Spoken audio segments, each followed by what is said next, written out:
Welcome to Go Behind the Ballot, a podcast where two Texas moms go on an educational quest to demystify Texas politics.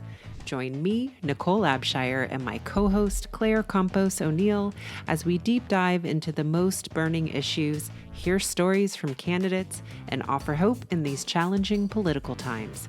Let's saddle up and go behind the ballot.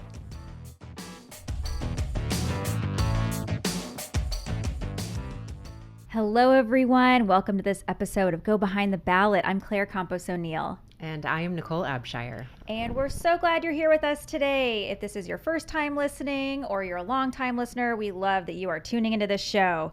So we are going to take a little bit of a pivot from our typical series and bring you a special episode where we highlight a candidate who is running for office.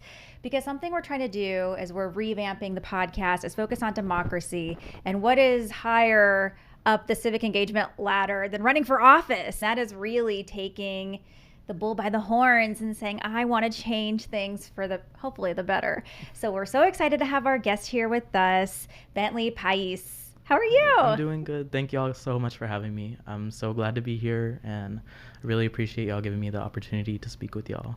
Yeah, we're excited to hear more about your journey, why you decided to run, and something that's very unique about you is that you're such a young candidate, which we love. We're hoping to get some insights on how we get younger people to participate in democracy, because it seems like a big group of folks that just sit out. Mm-hmm. And that's the narrative. That's the narrative. That's what Maybe we've we're been wrong. led to believe. Yes. Yeah. But we're like, no, everyone, like there's so much power in voting and running. Absolutely, yeah. Yeah. So we're gonna get the secret sauce from you. Yes, of course. Maybe can we address the elephant in the room? Of course.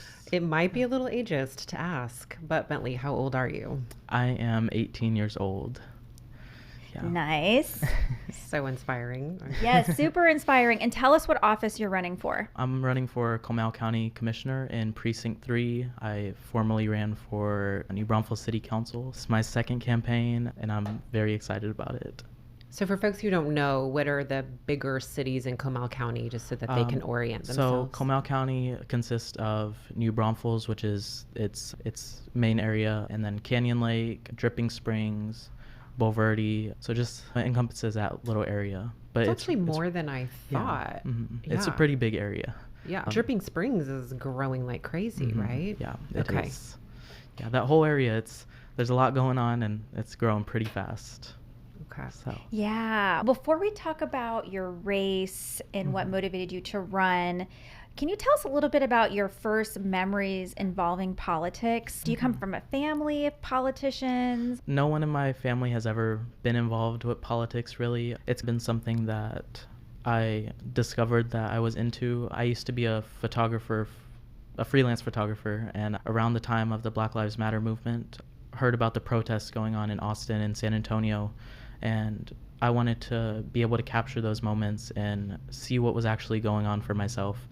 And upon going to those protests, I was really able to understand what people were feeling and what they were going through, and it made me want to be a candidate for the people that they can trust and that they can look up to actually get stuff done for them.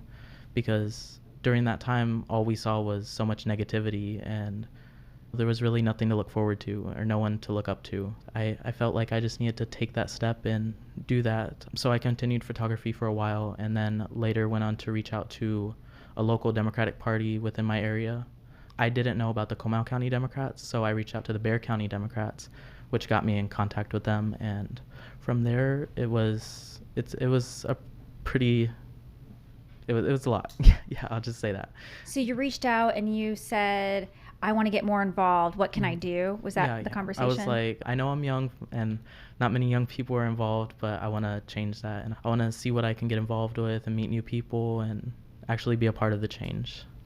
That's a huge learning curve. I'm amazed by that. So were you the kind of kid who was constantly reading the newspaper for all the political headlines? Okay, so always looking at articles, reading whatever's going on. All my family comes to me for all the updates on the news. And yes. Okay. So you've always been an informed kind of person. Okay. And I guess that's why I did photography. I felt like it was a way of better informing those who didn't know what was going on, which made me want to do more of it, seeing how people would be so surprised of what's going on and be like, y'all haven't seen like that's happening. And the fact that I was the one bringing the light to it, it just made me feel or realize how important it was. And yeah. Nicole was talking about this a little bit, but there is this narrative that young people are disengaged, apathetic. Could you tell us, do you agree with that? And what do you think is behind that? I absolutely agree with that. With my time as a candidate, it's been so hard to get young people involved. You could give them every reason to go out and vote. You could spend countless hours talking to them, and they still won't vote. But you can't blame them either, because these previous generations have never given them a reason to vote or given them a reason to have hope for something. Like at the moment, all these younger people have constantly been put down or told, you can't make a change, it's just the way it is, just leave it how it is and go with it. And that's what gets into their heads, and it really makes them believe that they have no power to change anything. And as a 18-year-old who grew up very low income and never involved in politics before, I've been able to make somewhat of an impact within my community, and I just want to show others that it's possible too. But in order to get these young people out to vote, we need to give them a reason to, and we need to go directly to them and talk to them and see what they want and what we could do to get them out.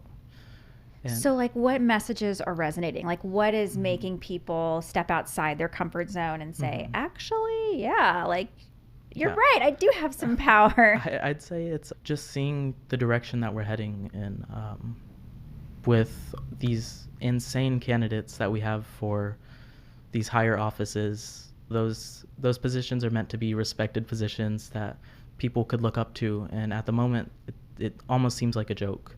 And that's how a lot of these younger people are taking it. When they see that there's actually people who care and that are willing to do the work, they're a lot more likely to engage with that. And that's what I'm trying to show them. That's what I'm trying to do. I am trying to be as social on social media as possible, as active on social media as possible, to get that attention. But it's still very challenging to find those young people. Yeah. So if I'm reading you right, in your estimation, it feels like it's a problem of candidates, of people to get excited about. Yeah, absolutely. Okay, interesting. They need a reason to get out and vote, and all these candidates go in expecting them to just vote for them because they're a person of color or they're a minority or something like that. And we need to stop looking at it like that and realize that they have concerns and they have aspirations, and these candidates are more than able to accommodate for them. So candidate plus an attractive agenda. Absolutely. Like people who have something that they're actually fighting for. So many people run without knowing what they're running on or what they're running for. And so I believe before anyone runs, they need to know what's going on in their community, how they can help, what they can do, all that stuff. Yeah, something that Nicole and I talk a lot about on the podcast is the challenge of running for office and how there's so many barriers that prevent people who would probably be really great in those positions from putting up their hand and saying, I'll give it a go. There's fundraising, which is really hard, which I'm sure we can talk about in a minute. The fact that some of these positions don't pay a livable wage, like state representatives make $7,200 a year, so you have to be rich or have some sort of fund, or you got to pay your bills somehow. Yes. That's not a lot. There's just so many things that hold people back. So can you talk to us about some of the challenges that you're having to overcome, or maybe were surprising to you when you were like, whoa, what did I get myself into? Yeah. So those challenges that I have faced, they're definitely systemic, and they're put in place for a reason. And that reason's to continue keeping those same people in power. So, for example, Guadalupe County, the only people who have ever run, like I mentioned, are older white people who have the money and have the power to even step up to a position like that, or even have the time to do something like that. A lot of lower income people or younger people don't have the time because they have to be working the whole time, or they're busy taking care of their family, or it's a lot of little things that people don't look into. But for myself, some of the challenges I've faced are trying to reason with a lot of Democrats within my community. They are very moderate, I will say. They don't exactly like the progression and progress that we are trying to push for. Like what specific things hold them? Yeah, let me think. For example, such as passing the Grace Act to help people who are needing abortions. They turned an eye or batted an eye to that. If it wasn't trending to them, they had no care in focusing on it. Oh, interesting. Yeah.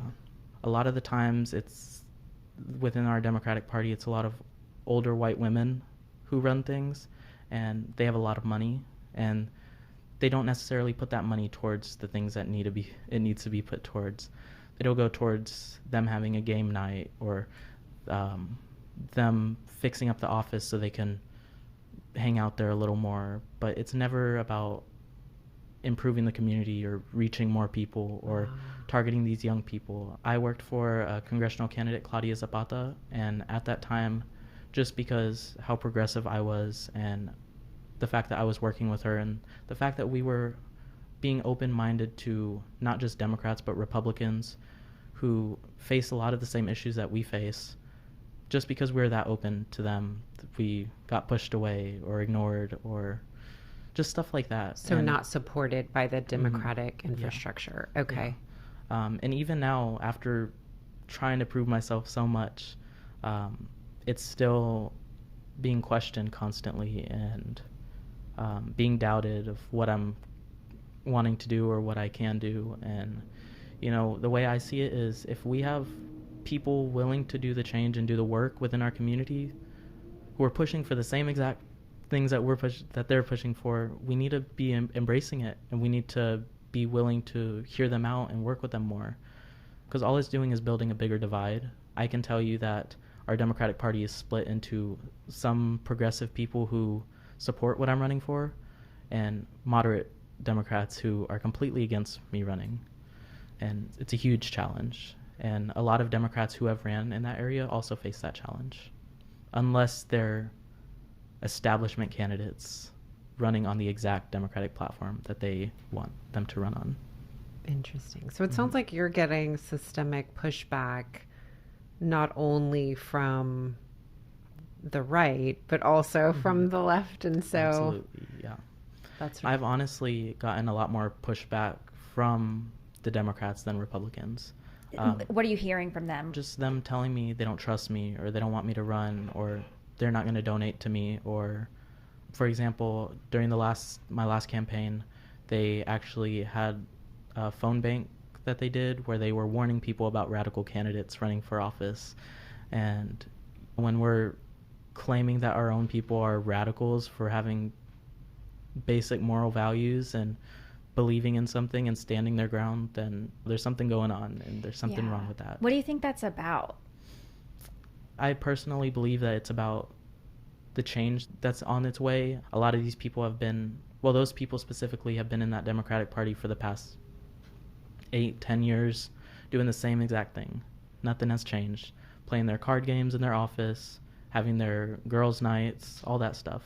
The second they saw that a progressive was coming in and actually pushing for the change, they were not for that. So, for example, I started the Guadalupe County Young Democrats, and we were able to get over 40 young people within a very conservative town involved in the progressive process. And we were constantly making use of their office, having events, having meetings, and after a while there was a lot of pushback against it. They didn't like how much we were doing. They were like, y'all guys need to slow down. Y'all are getting too much attention. Y'all are taking away from the party. And yeah, a lot of people who would donate to them were wanting to donate to the Young Dems, and it was just taking away from what they had going on. Yeah. You're being very direct, which I really appreciate. Mm-hmm. Do you worry about retaliation? Do you worry that you're saying too much? I used to think I was saying too much, but I realized that people who hide that kind of stuff are a part of the problem. And until we actually acknowledge what's going on and call out the hypocrisy, then nothing's going to change. And, someone has to pave that path, and someone has to clear way for the people coming next. So I guess I'm the one that has to do that. But yeah, I completely believe that they have it coming to them. If they want to claim that they're for this or support this and then completely go against it, then they need to be called out on that. Yeah, something else Nicole and I have noticed as a recurring theme, something that drives us crazy, is entrenched power, no matter where it lies, and how infuriating that is. And it shouldn't just be a given for some people. Like, you should earn that position again and again, but we have these systemic things that have entrenched power. And we are not fans of that. So we appreciate you doing the hard work of being honest and holding people accountable, because that takes a lot of courage. A lot of people don't. They cower. That's hard to do. Yeah, and a lot of people within the Democratic Party have told me, like, hey, slow down a bit. You're mixing up some stuff that you don't want to be a part of. And I already got thrown into it, and I've already been a part of it. And the only way that, like I said, the only way things are going to change is if someone calls it out and does something about it. Yeah. And from what I've seen, nobody is doing anything about it. So instead of just having our local Democratic Party, the party itself, we have the Democrats of Comal County and the Democratic Women of Comal County. And the reason they're split up is because one of them specifically wanted all the power. So they created the Democrats of Comal County, made themselves president, have been president since the start of that group 8 years ago, however long, and they continue to be president, which caused a lot of women to want to step back, which made Democratic Women of Comal County. And now that one group is the one getting the donations and making it seem like they're the main party, when in reality they're just a group trying to profit off the party.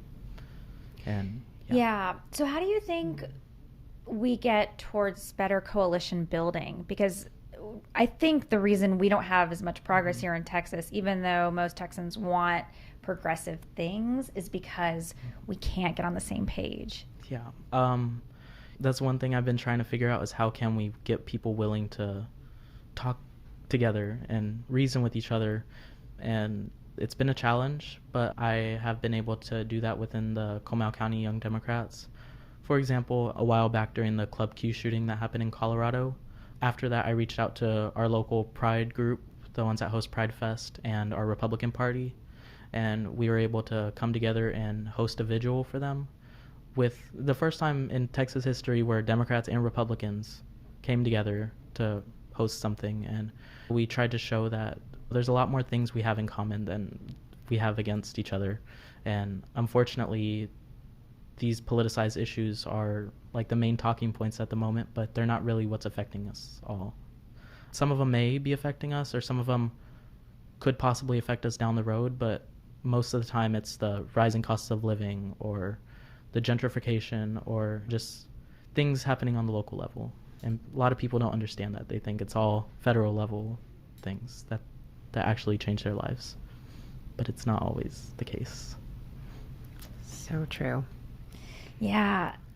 I'm curious what was that conversation like with the Republicans? Were you just, hey, let's do this thing together?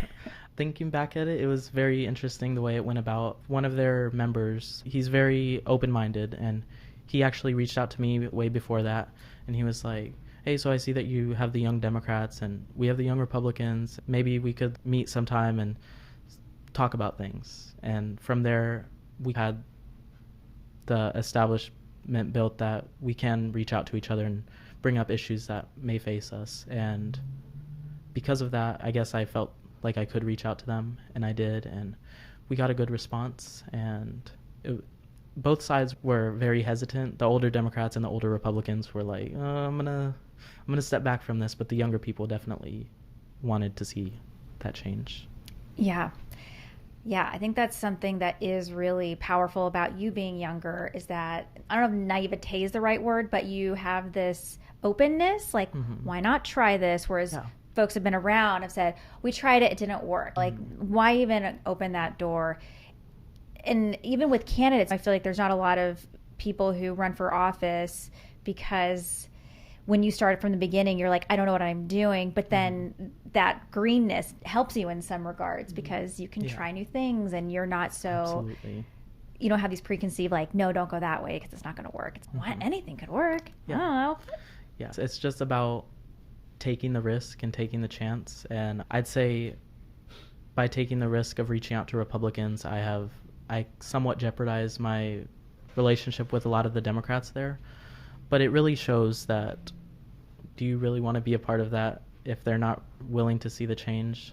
So I guess it's led me to want to do it on my own, not wanting to do it on my own, but having to do it on my own. Yeah, doing it your way. Yeah. Willing, and willing to do what it takes. Mm-hmm. Yeah, because I think, too, if you run as a candidate and you're making compromises, you'll probably carry that into being an elected official. If you can. And I think more people need to focus on that. They're too focused on whether you're Republican enough or whether you're Democrat enough. But what they need to be focusing on is if you're willing to hear each other out and willing to compromise and willing to find agreements with each other. And nowadays, people see that as betraying their side or going against what they want or working with the enemy. When in reality, it's just getting stuff done. And you cannot get anything done if you're not willing to work with anyone. It's true. So true. And our so many Democratic, things that need to get done. Our Democratic Party brags about it. They're like, oh, you know us. We like to argue and tear people down and make sure that we can't get stuff done. Like, they brag about it. It doesn't make sense to me. Like, it's nothing to brag about. It's embarrassing, to be honest. And if a young person, someone 18, feels the need to have to step up and do what the older people couldn't do, it's saying some things about them. Yeah, I'm curious what made you think. I was sharing with you earlier, and I was sharing on the podcast that I ran for office not that long ago, and I think it was one of these experiences where I looked around and said, "Man, someone should fix these things." And I was like, "I think I could do it, so why not me?" Was there a moment where you had that experience? I'd say so. While working with Claudia Zapata, just getting the opportunity to see the way she did things way different than any other candidate I've seen. She was actually willing to hear people out and willing to talk to the other side and willing to compromise on issues that a lot of us agree on. And as her field director at the time, I was already thinking, you know what? I am old enough to run. There's an election coming up after this, and why not? If no one else is going to step up and do it, then why not? And the past few elections within that district, the person ran unopposed. So that district has always been people winning unopposed. And I was like, you know what? I'm going to step up and I'm going to make sure that no one's winning unopposed. They're going to have a challenge and they're going to have to actually compete to win this race. And that's what I tried to do, and that's what I did. Yeah. So how's the race going? How's campaigning? Very challenging. I recently joined LULAC. I'm hoping to work with them a little closer. Tell us about that in case anyone is unaware. So LULAC is basically a Hispanic organization that focuses on empowering the Latino voters or just people in general, standing for civil rights and advocating for the right things, such as providing scholarships to people who may not be able to afford them or any of that stuff. It's definitely a group that if you are running for office, you want to, get involved with and be a part of. But yeah, that's what I did, and that's what I'm hoping to do with a bunch of other groups within the area throughout this race. I wanted to hop back to when you worked on Claudia Zapata's campaign. I think I followed y'all on social media. Oh, really? Was there a lot of door knocking and being absolutely. in neighborhoods? Yeah. And doing improvement work too? Is that true at houses? Yeah. She had a thing called Zapata Response Team where we would go door to door to low income families, and we would provide them resources and community service to help them out. So one of the ones I did, it was towards the end of the campaign. We went out to Kerrville to help an elderly lady clean up her yard. And it's a very touching experience. You get to meet the person, you get to understand what they're going through and how you can better help them. And then you get to realize that you made a difference for them and that you actually had an impact in their life. And it was something that was also one thing I wanted to bring to this campaign. And as of now, I'm actually working to collect resources within my community so I can do the same thing and go door to door and provide those resources to the people who need them. So great. I remember that really, I finally put the pieces together as we were sitting here because it was such a fun journey to watch. Sometimes getting on social media is not very inspiring, but that was. So it's such a good memory. It was definitely a surprising thing for me to see whenever I jumped on. It's, wow, a candidate that actually cares about the people. It's not every day you see that. And for her to be able to take the time out of her day, no money, no nothing, and still be able to do that kind of stuff is absolutely amazing. And that's why she's one of my main mentors, and that's why I look up to her so much, just because she ran an amazing campaign, and I'm hoping she runs again. Mm-hmm. Yeah, I've seen some of her post-campaign posts, and it's great. I think she's working through how difficult the whole process was. I love that she's doing it so transparently. Yeah. So for anybody who's listening, I would say go follow Claudia Zapata. You will learn a lot, and I love what it informs us about you too, learning about her. So. Yeah. So can you tell us a little bit more about County Commissioner in Comal County? So what about this position was interesting to you? When people think of County Commissioner, they assume, someone that approves roads and bridges and deals with the infrastructure, passes budgets. But the way I see it is, yes, they do that, but they also can advocate for stuff, or they could push to improve things. And a lot of the things on my agenda, some people have mentioned, you can't do that as a county commissioner, or you don't have the power to do that. But a lot of times all it takes is just having someone to advocate for it, or someone to even bring it up. And especially when it's an elected official who's bringing it up, that's whenever it really gets the attention that it needs. And that's one thing that I hope to do. And with my time in Comal County, my entire life, I'm a 5th generation resident in that area. So just the stories I've heard, not much has changed, and it's always been a very prejudiced, deeply conservative area where the only people who can get elected into power are rich people or people who have deep ties to the community, and not always in a good way. And just seeing that and realizing, wow, we don't have the right people representing us, and seeing how they don't even represent the diversity that Comal County has, it's what made me want to run. And it's time that we put younger people onto positions of power, and it's time that we give them a voice. And that's what I'm trying to do. I like, though, you're also saying that not as in put people in power. Let me say it a different way. Like you're actively pursuing the role. You're not just saying, hey, people, put me in a position. Yeah. Like you are actively working to make a case for why you're a great candidate, the things that you will do. And so, It's just about getting people to really understand and hear what I'm trying to do. In my last campaign for city council, one of the main things that was against me is how young I was. And that's one thing my opponent used many times. She ran with no platform, no policies, but he's too young. We can't have young people in power. We can't trust them in a position like that. He's not experienced enough. Yet, when that person's the only one with the policy platform and the only person who's actually working with their community to build it stronger, then we should be able to focus on that more. And a lot of people should look into their candidates more. Yeah. A lot of them just go with what they look like or what they assume they would be like, but it just takes one Google search to figure it out. I'm curious how you have your self-confidence. Because I think you hear it, what's the expression? If only I had the confidence of a mediocre white man. I never feel like I'm enough or I know enough. It's voracious and it's kind of a problem. Being younger, having people say these things about you, having the party be like, no. How are you just like, I'm going to do what I'm going to do? What's that about? Honestly, I have no idea. I ask myself that every day. But I feel like if I don't do it, no one else will. And I guess that's what's pushing me is when things get hard and when I feel like giving up, I'm like, if I give up, I'm letting them win. I'm making it easier for them to just get what they want. And that's not what I do. I wouldn't say exactly it's confidence, but it's wanting to make that change and being persistent about it.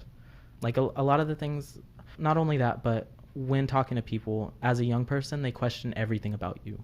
If you're an older person, they'll ask why you're running this and that and leave it at that. If you're a young person, they're like, oh, did you go to school? Are you experienced? What makes you want to run for this? And the list goes on. And I guess throughout my time as a candidate, I've had to prepare myself for those questions. And while other candidates don't take the time to learn their platform or learn their policies or learn why they're running, I've had to do some very intensive research into what I'm running for so I can be ready to answer those questions. And I'd say I am. And I'm preparing myself to be ready for that. You're right. Yeah. I think, the typical mold of a politician, older white rich man, gets the benefit of the doubt. Like Absolutely. they don't have to prove. You just sort of like assume they have to know what they're doing. They're the prototype. So it is even more challenging when you're not of that mold to stand toe to toe with them. So thank you for persevering, because it is not easy. Yeah, and things like this, when people actually take the time to recognize the work, it means so much, because it's so hard to find that, and so hard to find people willing to hear you out. And so just like this right here, I really appreciate all of it. It's our pleasure. We get to take away so much inspiration from this. I am unbelievably inspired. Thank you. Let's do our circle of thank yous. Thank you, thank you, thank you. I guess I'm curious just too more about how you think we get young people to recognize the power that they have in voting, in running, in participating.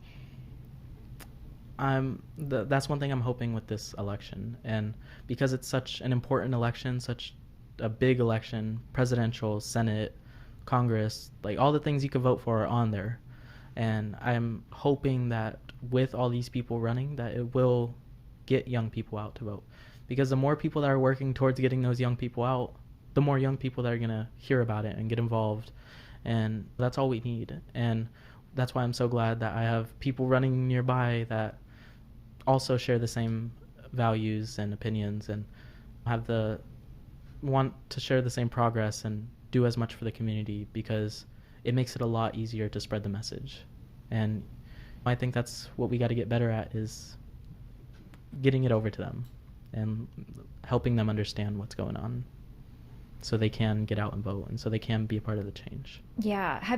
Do you remember an experience where you spoke to a young person and they started to connect the dots, and they were like, oh, if I want to change climate policy, I have to vote. Like, I have to actually show up.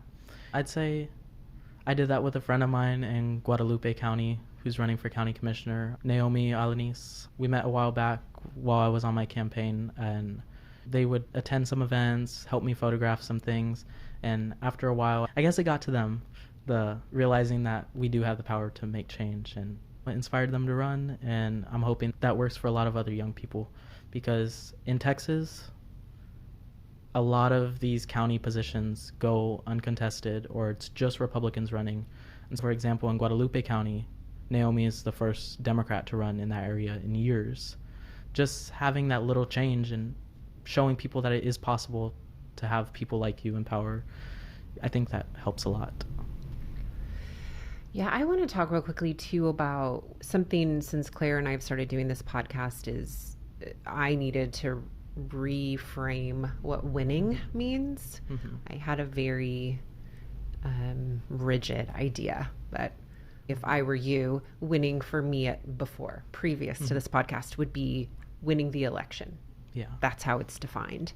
But one of the things I've learned through doing this podcast is that defining winning that narrowly really doesn't serve anything. Exactly. Like, there are other victories. It's changing the conversation. Like, getting a Democratic candidate on the ballot, Republicans have run unopposed for a long time, is a win. Making people have to discuss issues they may never have discussed because they were unopposed before that. Things like that being signs of winning also. Yeah. So I'm just curious, like, for you, what does a win look like, or what does winning look like? To me, I feel like winning is just being a part of the community and getting to actually get out there and help these people. That's why I'm so passionate about running for office, and that's why I'm so determined, because that's what I see as a win is, whether you lose or win the election, you still get the opportunity to meet these people and to build these connections and to do a lot of stuff that you wouldn't have been able to do prior to that. And it's such an amazing opportunity just to be a part of the election process like that. Especially as an 18-year-old, my first vote goes to myself. Like, it's crazy, and I see that as a win. This will be your first time to vote? My last time, yeah. Was your first time? That's amazing. Right? Can you imagine voting for yourself? No, the first time? I cannot. That's amazing. Yeah, I can say I voted for myself, and I had to check it 4 or 5 times. I was like, "This is amazing." That's It what is I did. exciting. I didn't win, but yeah. I went between my opponent. I was like, "Is this right?" Yeah. Can I do that? Yeah. Yeah. It is very cool. Yeah, and I was thinking about this when you were speaking about winning, Nicole. Claudia didn't win her race, but little did she know she was inspiring you, and you were inspiring other people, like this butterfly effect that can happen that you just don't see until you walk through that door. Yeah. Exactly. Yeah. When you have good people, it makes a change, and we gotta acknowledge that a little more. For sure. Yeah. For sure. Yeah. Yeah, it's less scary when you see someone like you doing it and paving that path. Exactly. Right? If an 18-year-old could do it, anyone could do it. That's what I'm trying to get across to people. Hey, Yes. you may think you don't have enough money, or you may think you don't know enough, but all it takes is running, and then you start from there. You got to start somewhere. Yes. Any outstanding questions, Nicole, before we move to our last part? No, I think I feel ready. Okay. So something that we're trying to highlight more and more in this podcast is democracy, which is very much what you are doing, is that participation in our government so we can change our government to reflect what people care about.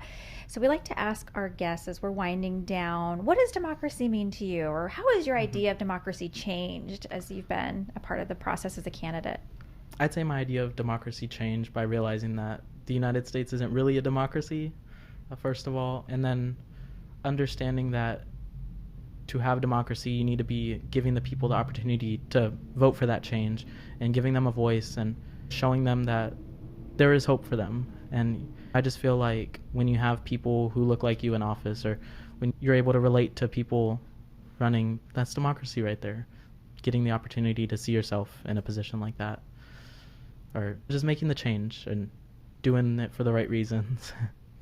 Yeah. So before we let you go, how can people support you, Bentley? How can they keep tabs of you and your race? I am on Instagram, Facebook, and starting to get more on TikTok. You got to get on TikTok. Absolutely. Yeah, it's been a challenge. I'm trying. But if you search Bentley for Guadalupe County or just Bentley Paiz, then some of that should come up. And, anything helps, whether it's sharing my posts, following my social media pages, to donating or volunteering. Every little bit helps, and every little bit gets us somewhere. Yes. And we will put that in our episode description for anybody who's listening. We'll put links that. so Yeah. that they can find you. And then also, obviously, like you said, a Google search will find you too. And I'll say it again to piggyback on what you said. Donate. If you can donate, because as a candidate, it helps so much. your job is to meet voters and raise money. And if you can't vote for Bentley, you can give to Bentley. Exactly. Because it all adds up. And sadly, your numbers matter a lot to getting unlocking more money. Oh my God, money. But yeah, donate. Okay.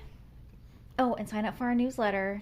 Speaking of donations, We like money we're too. also looking for donations. We're at gobehindtheballot.com. Check out our newsletter. We will share information about our episodes and our newsletter, and we have lots of great content there. But I think that's about it for today. We really appreciate y'all tuning in, and we will be back with another episode soon.